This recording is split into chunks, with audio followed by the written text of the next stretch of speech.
Hey guys, I'm going to cook corn soup.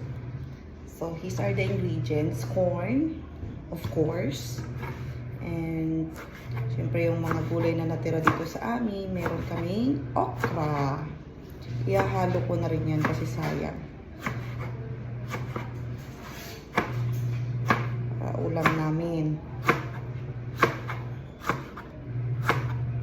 So iniwa ko lang siya ng maninipis na ganyan.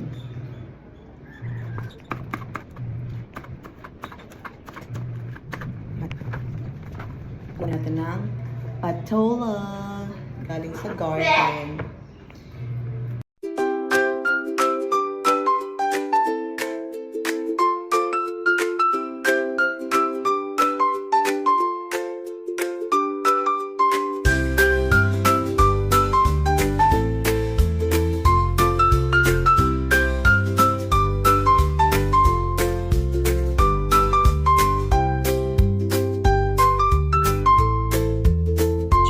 Haluan din natin ng malunggay para mas healthy, di ba? Dito, kailangan na nating kiskisin yung mais para matanggal siya sa kanyang cone. Siyempre, prepare na rin natin ng sibuyas, bawang at kamatis. And cooking time! Magpainit na tayo ng kawali. Hinaluan ko na rin ng taba ng karning baboy para tanggalan ng mantika at nilagyan ng konting oil. Yan.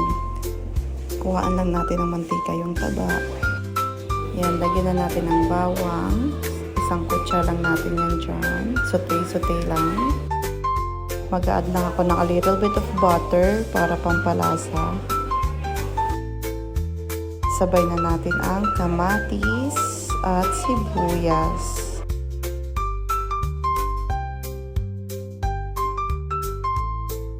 Ihalo na natin ang ating laman. Karne ng baboy at nor pork cubes. Nor, baka na more. Haluan natin ng konting tubig para mas mabilis lumambot ang karne at maluto. Tsaka natin ilagay yung mais. Mekos-mekos mo na yan, insan. And let's add water. 2 baso ng tubig nilagay ko dyan.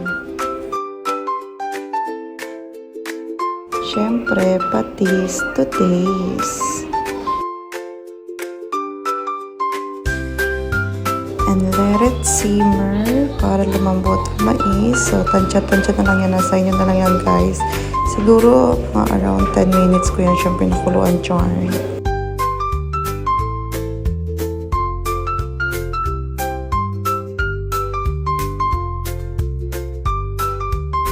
Siyempre, haluin din natin.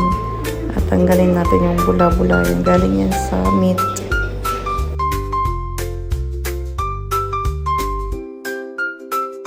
And let's add pepper.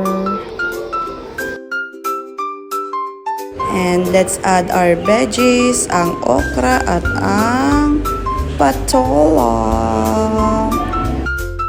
At hayaan na natin silang maluto.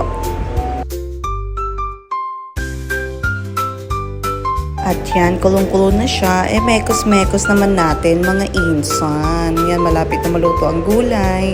Konti na lang. At ilalagay na natin ang malunggay. Yan, at ilagay na nga natin ang malunggay. At pakuluin lang natin yan siguro ng mga 1 minute para maluto ang malunggay. And then, that's it. And it's done! Guys, taste po. Luto ng aming ulam. Mainit.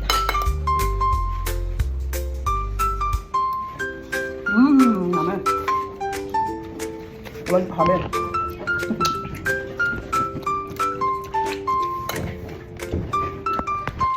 Partner namin ay red rice.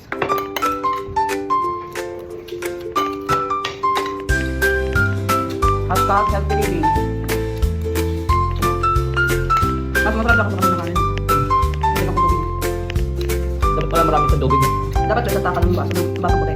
Parang 2 lakas.